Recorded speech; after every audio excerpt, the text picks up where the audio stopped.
जम्मू कश्मीर अपनी पार्टी के सदर मोहम्मद अल्ताफ बुखारी ने कहा कि जम्मू कश्मीर कानून साज असम्बली अब असम्बली नहीं सर्कस बन गई है और साफ साफ हिज़्ब इख्तिलाफ और हुक्मरान जमात के दरमियान फिक्स्ड मैच नज़र आता है। बुखारी ने आज पार्टी की जानिब से जम्मू में मुनक़िद की गई शिवरात्रि मिलन तकरीब में शिरकत की। बुखारी ने यह भी कहा कि सरकारी ज़मीनों पर जिसका भी नाजायज़ कब्जा है उसकी तहक़ीक़ात की जानी चाहिए।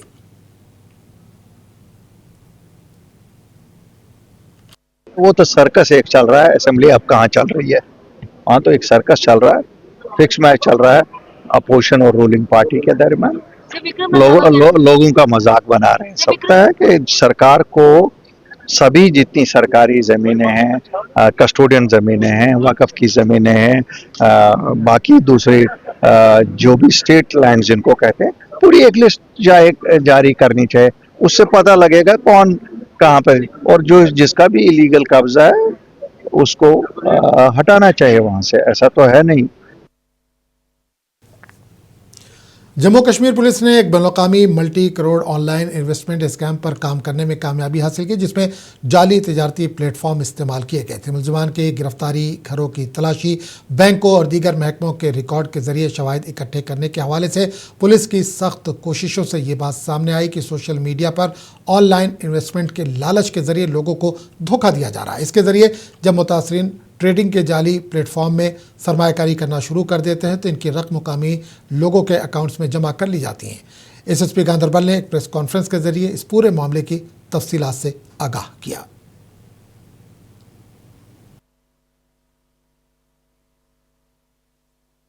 अभी तक 290 अकाउंट में 209 की ट्रांजैक्शन है, बाकी स्टेटमेंट्स आ रही हैं and it is going to cross 400 crore. तो ये 400 करोड़ अमाउंट आया कहां से, ये देखना जरूरी है। जो टीम लीडर है उसका हमने जो मिस्टर इकांत योगदत्त, ये चाइना से वापस आ रहा था, हमने ट्रैक किया और दिल्ली एयरपोर्ट पे हमने इसको अरेस्ट किया। और इससे हमने काफी electronic devices, foreign currency, Chinese, Nepali currency और साथ में इसकी जो मनी ट्रेल है उसकी आइडेंटिटी।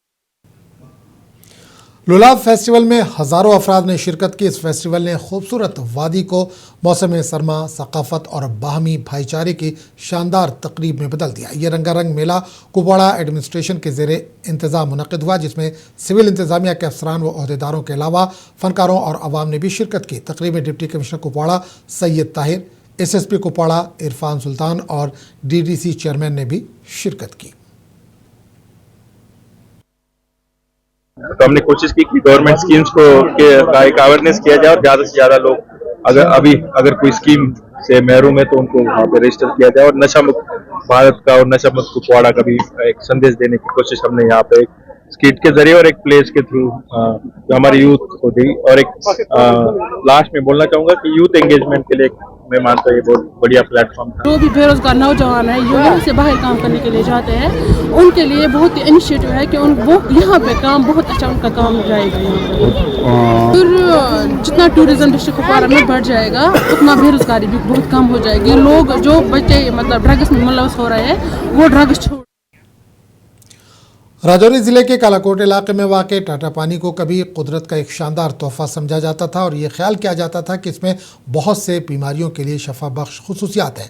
अफसोस की बात यह है कि मुकामी इंतज़ामिया की गफलत और बेहिसी की वजह से ये जगह आहिस्ता आहिस्ता इलाज के ज़रिए से ख़तरे की जगह में तब्दील होती जा रही है। दूर दराज इलाकों से सैकड़ों लोग इस गर्म चश्मे में नहाने और इलाज व मुआलजे के लिए आते थे, ताहम आवाम को बुनियादी सहूलतें फराहम की जा रही हैं या नहीं इसकी किसी को फिक्र नहीं। जगह जगह कचरे के ढेर नजर आते हैं, जिससे इर्द गिर्द बदबू फैली हुई है। गर्म पानी के तालाब में दाखिल होते वक्त फिसलने का शदीद खतरा है, क्योंकि सीढ़ियाँ और टाइल्स इंतहाई फिसलन वाली हैं। इसके बावजूद इंतज़ामिया ने इस खतरे पर कोई तवज्जो नहीं दी। ज़ायरीन के लिए नहाने के लिए कम अज़ कम 15 मिनट का वक्त मुकर्रर किया जाना चाहिए था, लेकिन ऐसा इंतज़ाम मौजूद नहीं है। इसके अलावा आम सयाहों खुसूसन ख्वातीन ने शिकायत की है कि वो नहाते हुए इनके कपड़े और जूते चोरी हो जाते हैं।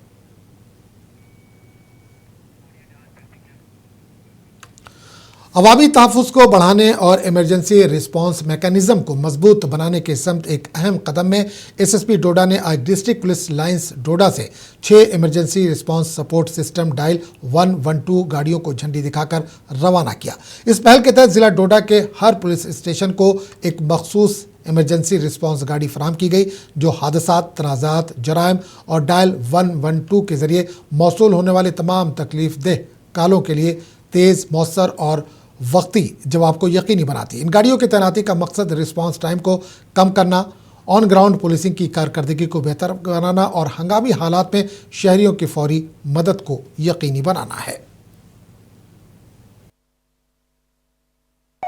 सिर्फ पुलिस की ही नहीं, ये इंटीग्रेट किया गया है, पुलिस, मेडिकल और बाकी फायर सर्विसेज को भी इंटीग्रेट किया गया है। अभी आपको मेडिकल के लिए 108 करने की ज़रूरत नहीं और उसके लिए फायर के लिए 101 करने की ज़रूरत नहीं है, आपको सिर्फ 112 जो है वो दबाना है। और आपका जो इवेंट है ये पुलिस कंट्रोल रूम में आ जाएगा। पुलिस कंट्रोल रूम से इमीडिएटली ये शिफ्ट होगा उस कंसर्न्ड थाने की गाड़ी में, जहां पे हमारी टीम ऑलरेडी रेडी होगी और वो इमीडिएटली जो है वो मौके पे पहुंचेगी।